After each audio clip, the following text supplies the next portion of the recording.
We're here. We're here. Hi. Excellent. Hey, Frido, how are you? Good to see you finally, virtually. Virtually. Yeah. Doing really well. Good. So Nicole's at the beach today. Yeah, so it's an interesting story because I'm in my car in a random gas station parking lot right now because the Wi-Fi in our beach house went out about an hour ago.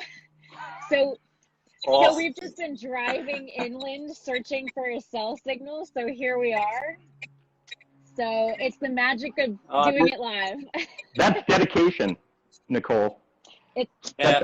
Reminds me of the good old days where I had to drive around with my car to find internet somewhere to. I remember that. That's exactly what it felt like. I remember being with Frido. We were in Den Bosch in Frick. Next to Den Bosch. Yeah.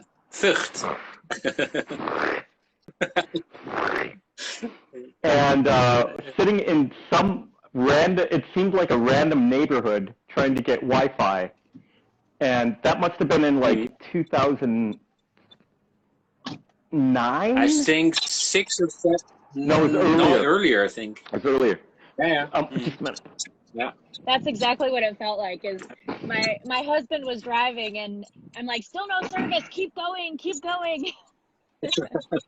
That is so cool. Yeah. This is my so you're at the beach. dedication to Frido. This is dedication to you, Paul, and to you, Frido. And wow. You know, I told my husband he's actually been working a lot more during the week than I have here, and the internet has worked for every one of his meetings, every one of his calls, all of his work, and then like the last day that I need it, it's gone. Yeah. But here we are. So here we are. You know, on that same note too, one of the craziest things I find is that I'm in class. Right now, I have a girl that's in the Philippines in one of my classes, and in the same class, I have somebody else in like on the Mexican border. So and another one like 120 miles away from us. So this is in one class. You know, I mean, what a crazy time. It's amazing. And that's only going to be more and more of that. I think so too. Yes. I think so too. I think this is super cool. I mean, I'm still, like, I don't know why I'm, like, the rest of the world gets this. I'm still, like, amazed that here we are in like, radically different time zones doing this. Yeah. I remember one of my teachers back in early 2000 was saying, you know, soon you can just work wherever you want. You just drive with your car and go. And we're like, yeah, gonna happen. But, you know. And here we are. And here we are. Here we are.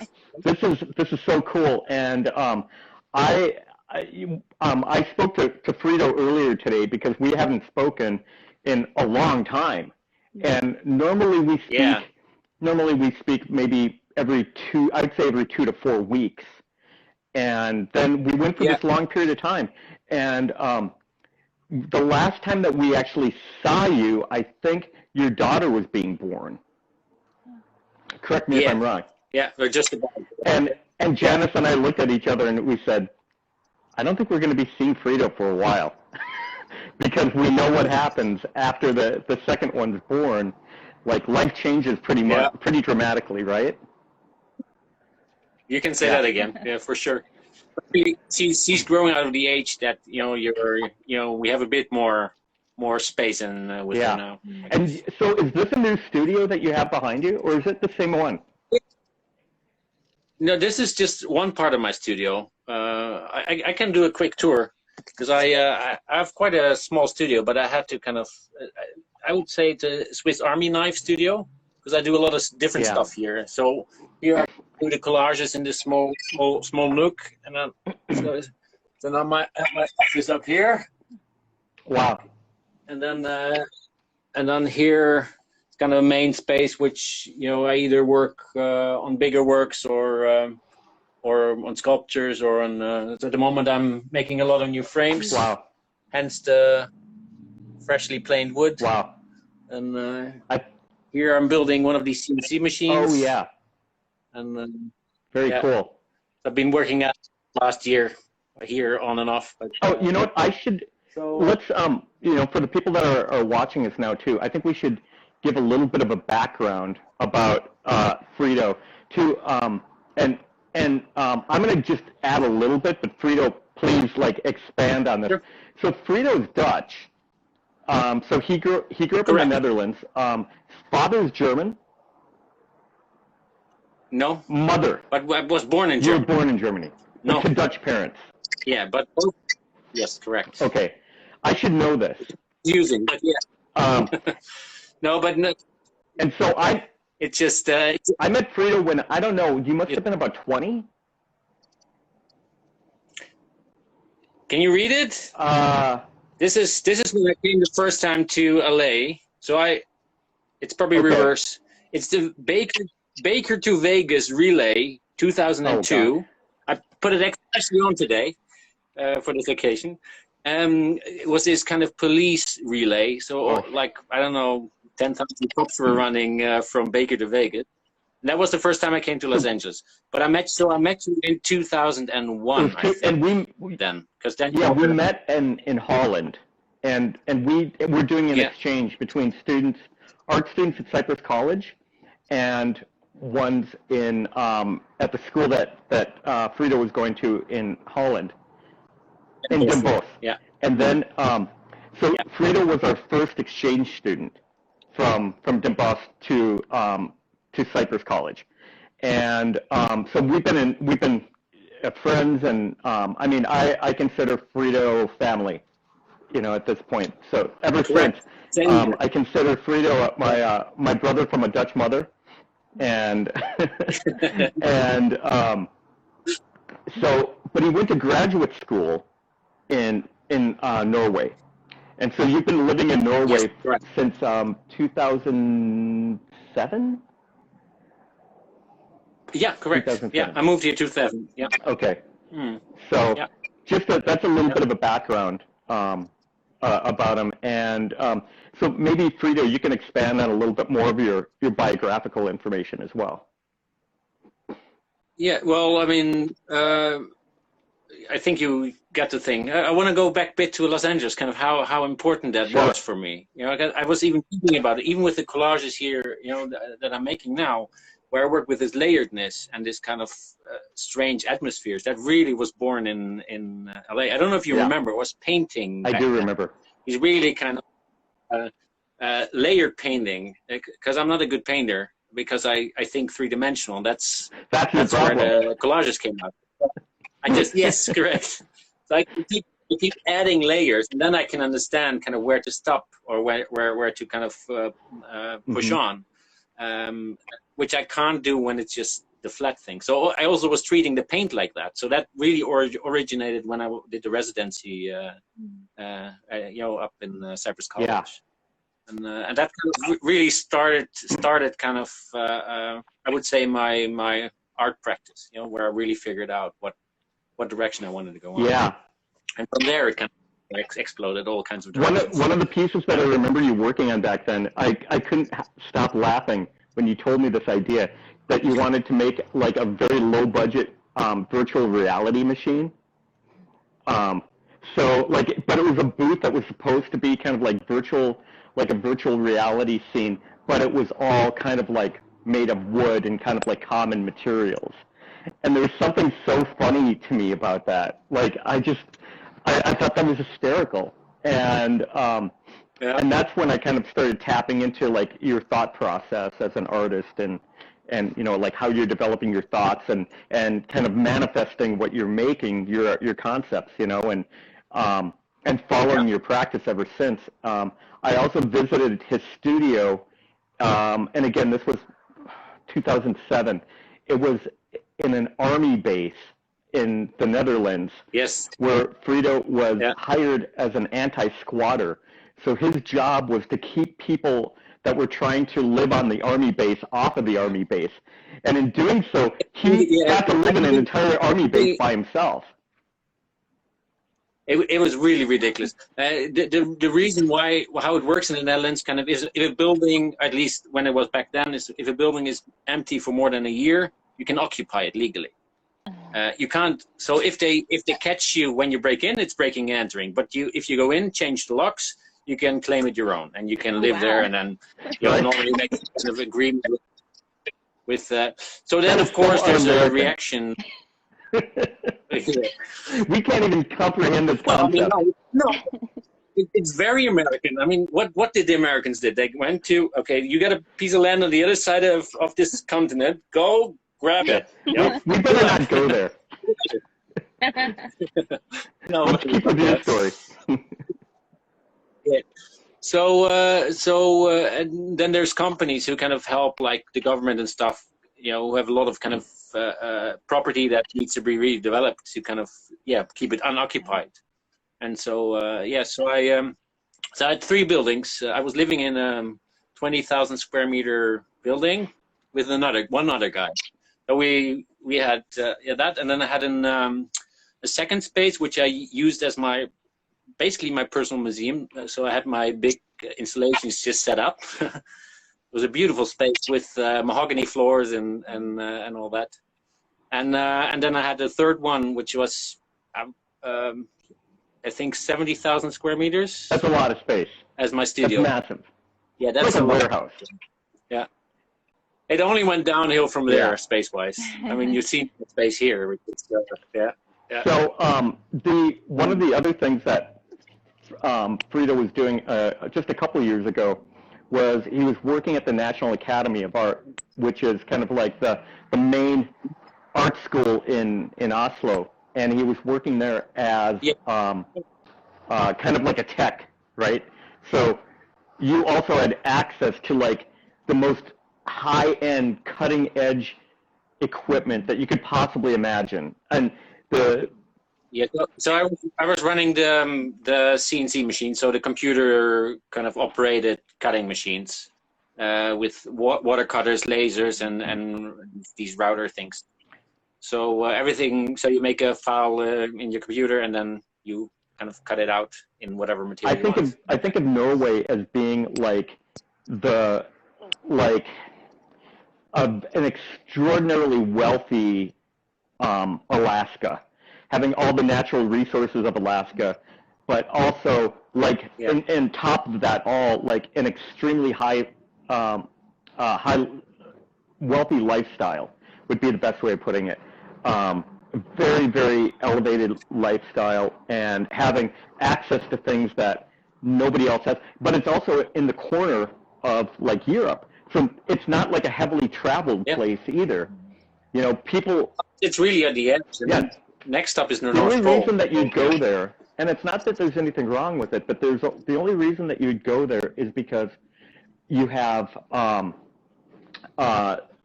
Norwegian Air has to stop there on their way to other places, so it becomes a hub for the rest of Europe.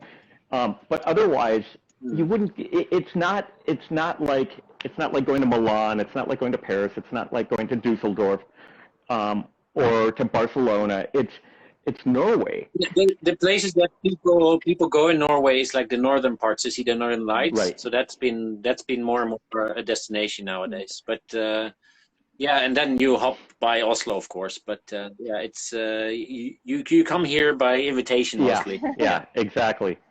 So tell me about how like living in Norway has maybe changed your practice as an artist, and maybe your thought process too.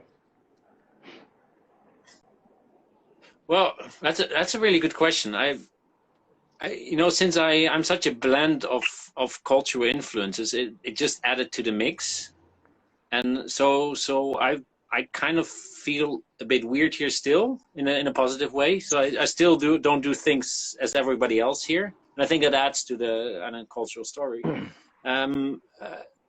I've found it. From the start, really welcoming and really kind of, since it's a relatively small country, there's only 5 million people living in the whole country.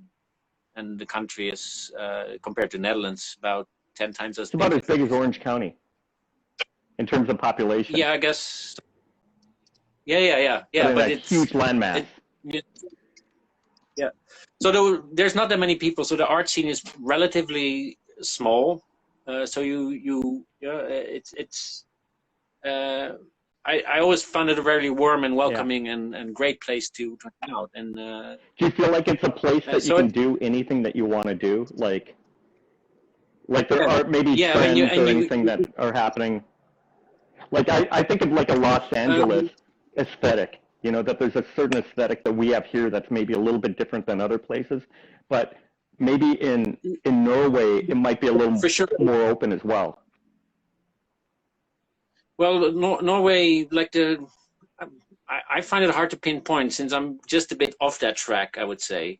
But there's been I don't know how you say these styles, but there've been a lot of people like Matthias Fallbach and this conceptual art, a bit minimalistic, bit rough around the edges, or a bit kind of expressionistic. I would in that direction, kind of. Do you feel like like is there a sense of like Edvard Munch, like that kind of like spirit still kind of like lives and kind of. I also think of like that moves. I think of like if I had to think of a Norwegian aesthetic, I would think of something like northern, a little bit dark, you know, because I also think of like the music scene that was very popular there, the death metal scene that was like very big in Norway, and it also was big in the rest of the world, you know, but there's kind of like a dark kind of like mythic quality that it had as well. Yeah, I mean that's definitely the case. Yeah, and so the Munch roots are, I think, much stronger than people like to admit here. Yeah, and I would think that might have something to do with, I mean, the lack of daylight, like in the winter, the long winters that you guys have. We're getting so it's getting better now, but it's tough last 2 months. Yeah, especially the end of like March, April. That's brutal. It's gray, it's dark. It's brutal. Yeah. We had snow like 3 weeks ago or something. And it'll probably still snow again, I would imagine. Oh no, now it should be okay. Yeah. Now it should be fine. Yeah. But I can see that weighs. I mean, you know, being a Midwestern, being from Minnesota, that weighs on your psyche a lot. You know, it's like the idea. Like, I mean, now being a Californian, where you dress basically the same every day of the year. You know, and when you go, you never take off. You wear the same shoes.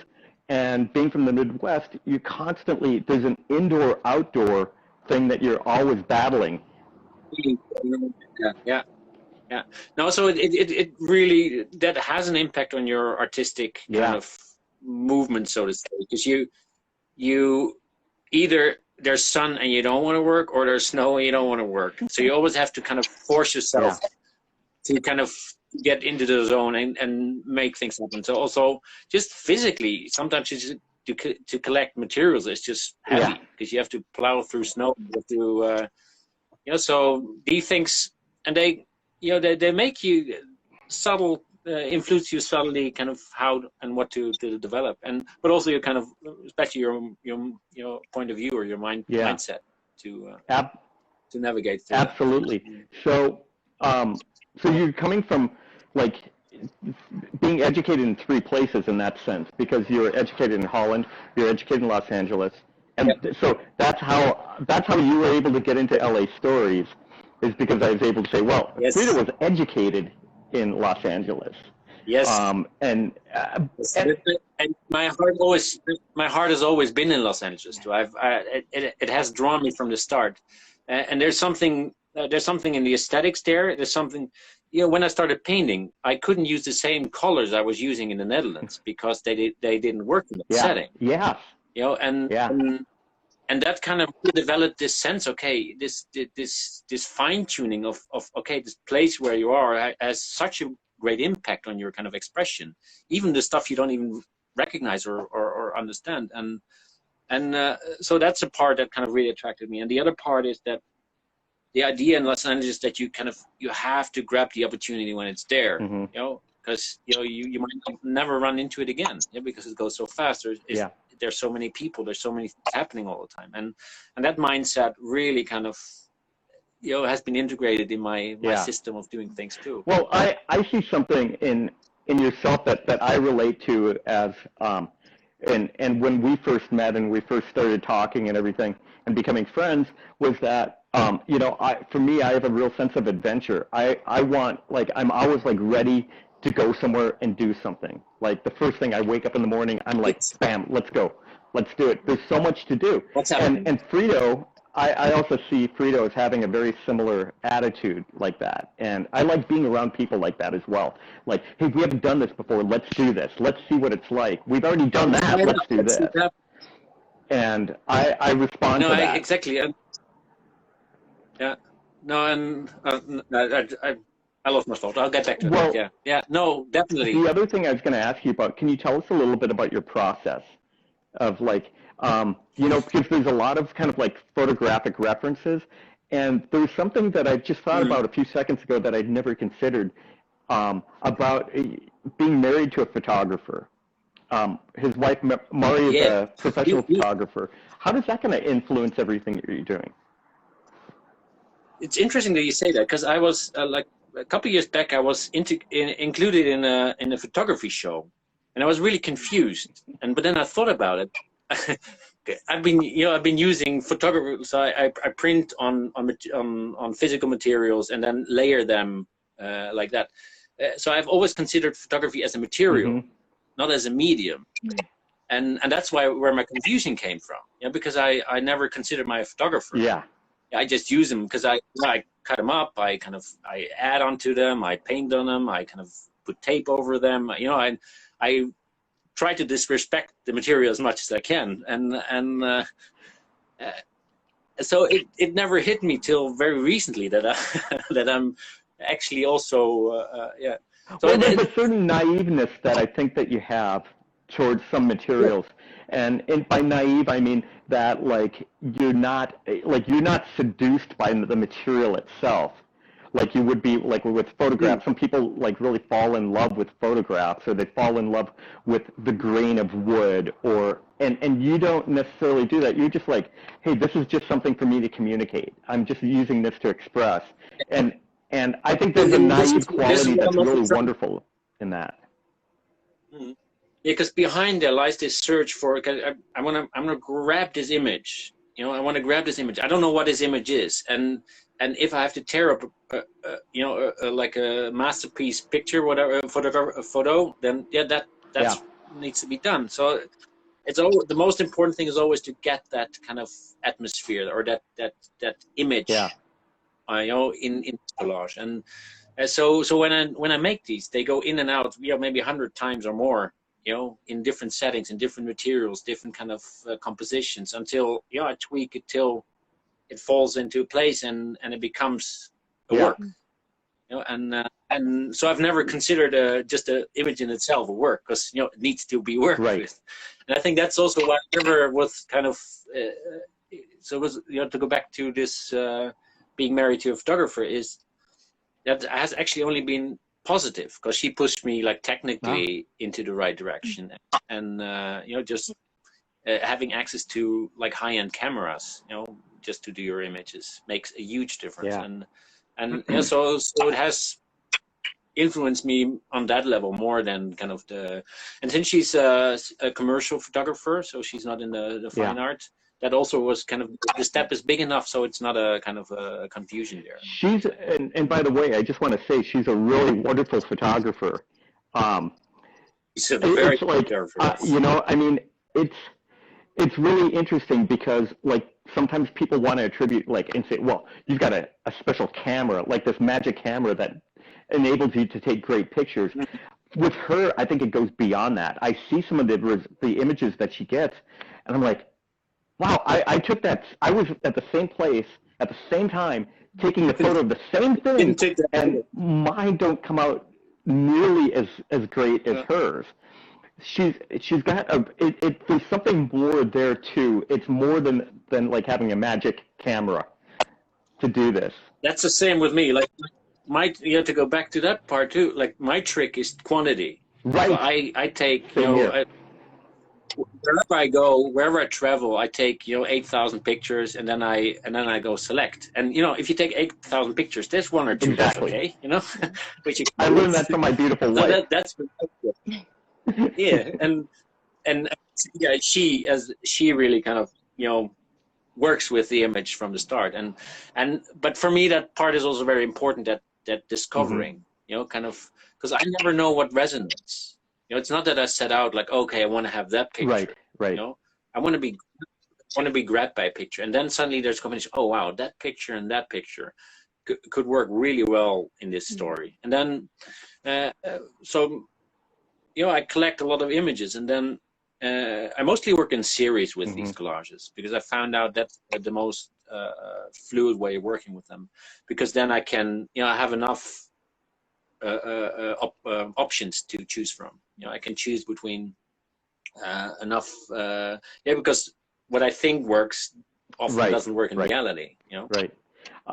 And so there's a lot of trial and error. There's an American artist that I don't know if you're aware of him. He was popular in the 60s and 70s, and he didn't really consider himself an artist. His name's Joseph Cornell, and he was in New York, and he was actually discovered by artists. So he was discovered by like Warhol, Rosenquist, and the pop artists, and they just happened to, like, word got out that this guy was making these things, and so they went over and started trying to celebrate this guy and go, man, these things are amazing, and nobody knows what they are.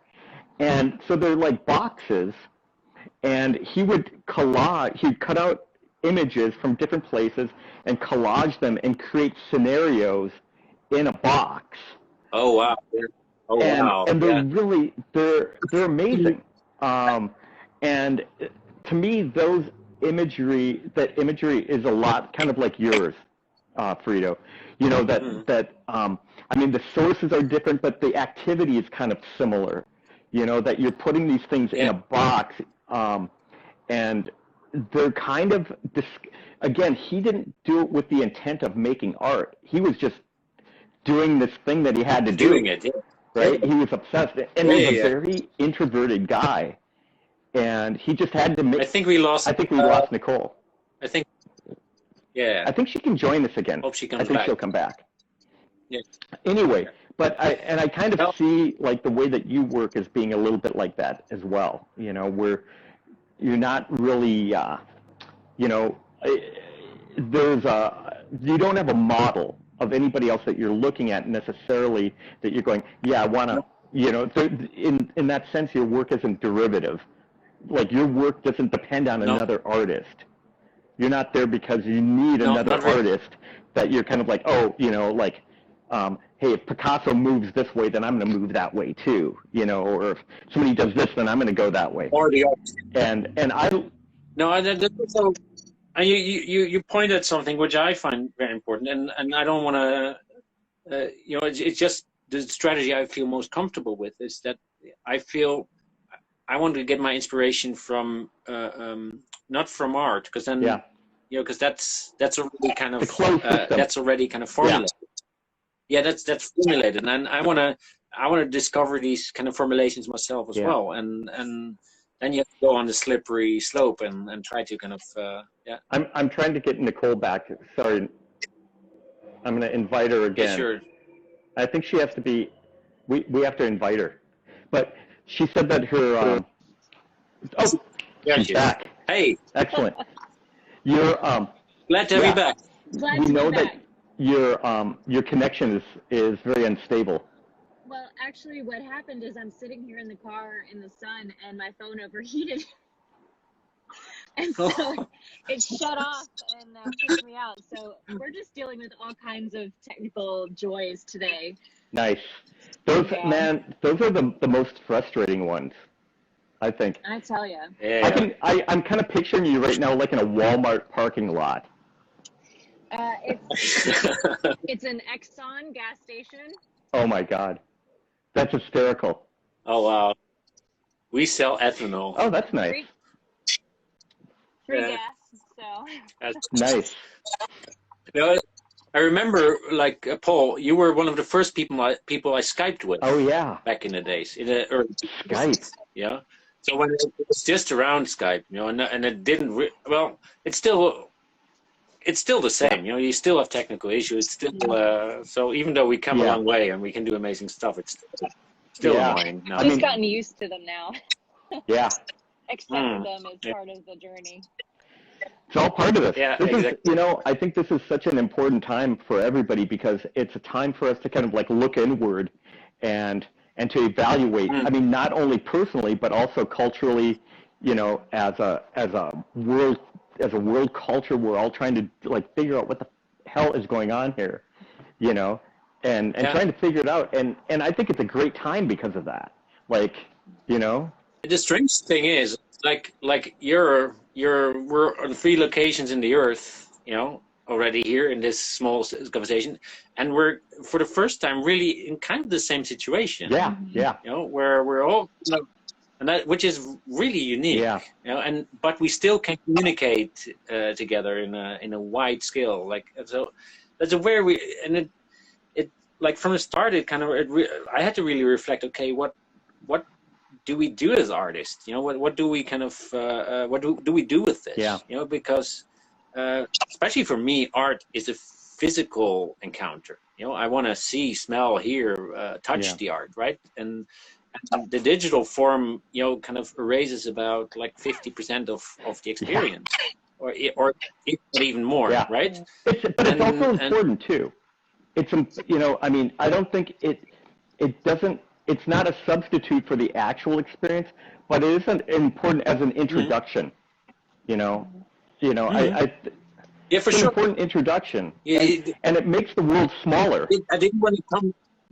Yeah, I didn't want to come off as against it. You know, it's just another layer of what do you do when you suddenly can't kind of go see art live and experience it live, you know, and what does that do to us as humans, you know? How do we develop our thinking? How do we kind of reflect on our reality? You know, we need people to see what we're doing, you know. I mean, I would say that this is a great example of that, is what we're doing right now. Here we're doing a virtual studio visit where before, let's say if Frido or Nicole came to my studio, there'd be 3 of us sitting in there. And now we've opened up this audience to be able to see and can engage everybody else. And they can join in the conversation. So they're no longer just participants watching this on, you know, like on TV, but now all of a sudden, wow, I can ask questions. Oh, hey, Frido, I haven't seen you in 3 years. How are you doing? You know, and like go on and on. Here, I just see my nephew who lives in Holland, and he's here. Hi, Phil. Yeah. So, Hi, Phil. So it's. I think I met him once. I think you have, yeah. Yeah, I met him once. So it's a really a unique thing and a great opportunity, and it's going to be interesting to see how this changes the world when we're able to go back and see everybody in person. But to just admit, like, Nicole, you really did an amazing job to kind of keep this show alive, you know, kind of, because, you know, it was just about opened and suddenly kind of this hit, and you did an amazing job kind of keeping it visible and keeping it kind of, you know, out there. Thank you. Yeah. To say it's amazing. Nicole has been amazing. Well, you've been amazing too, Paul, and all the artists for your flexibility of letting us just hang on to it for a while. You know, I think so many more people now have gotten to see it both online but in person in just the last maybe 6 months, and would have seen it in its whole run if we hadn't extended it. So, you know, literally the day of the reception, the in-person reception was scheduled for last March. And the day it was set to open was the day Brunau's campus shut down. You know, and I got sent home under quarantine, and it was just, you know, it was just a whole new frontier. So it's, I think you handled it really well. And you know, I picked up a lot of things from there too. We're kind of, that's just, you know, like this came out of it as well, you know, kind of, these small conversations, super.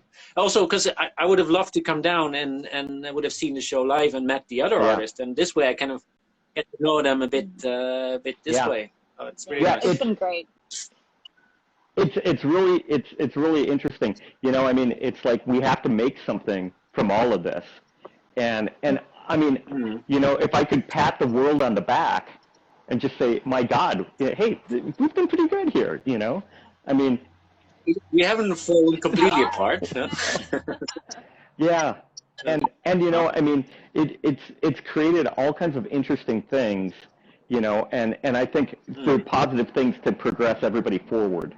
You know, and yeah, no, and to go back on these reflections, I think they're really valuable because it really aims at this core what we're doing. You know, we're trying to inspire people. We're trying, and you also kind of when everything shuts down, do we need art? And actually, yeah, we do need art more than ever. Yeah, you know? and so you know, to kind of.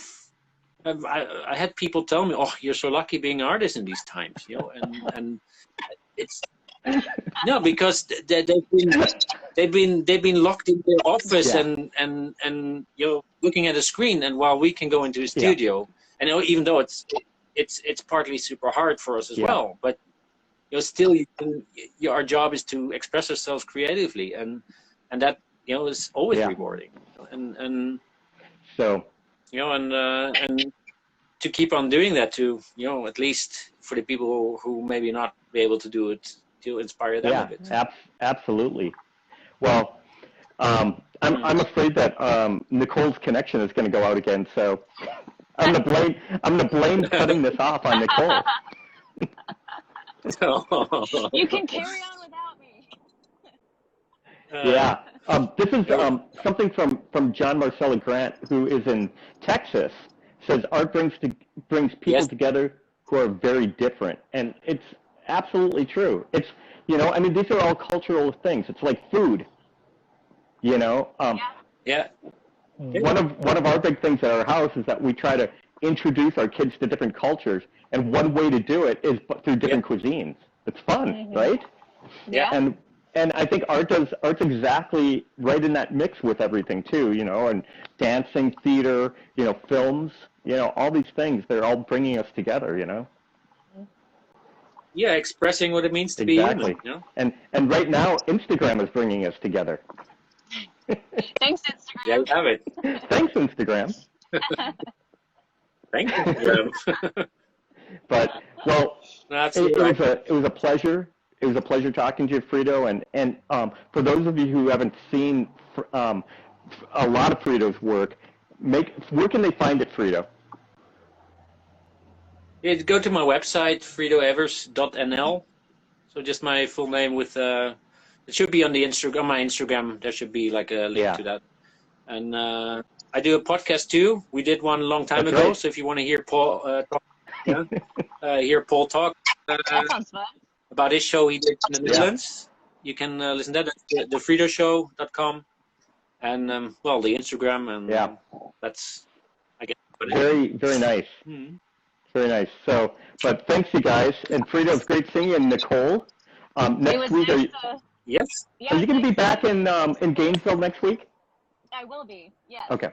Excellent. Yeah, and next week we have Hagop and Andrea. Oh, awesome.